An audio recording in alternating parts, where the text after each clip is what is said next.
When you first start at MUD, one, it's going to be a lot of work, but it's also going to be a great deal of fun. New students come into this thinking that they're going to learn basic beauty or Instagram type of makeup, and there's so much more to it. When MUD started, we thought about what are the things that students need to know now to get them started in the industry.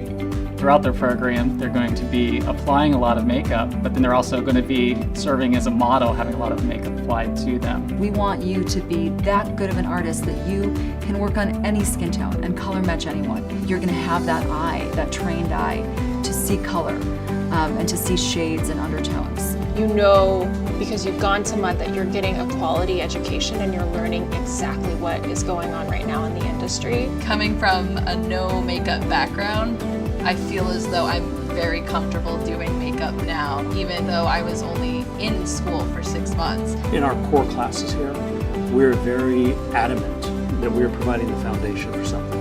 If you're in the master's program, you're a well-rounded makeup artist. You're able to do whatever gets thrown at you.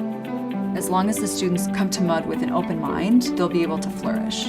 We're able to have this kind of family-oriented environment for our students, for our staff. I get asked this a lot. What's the secret to MUD's success? And it's a really simple answer, actually. You know, we really care about students. We care that students work.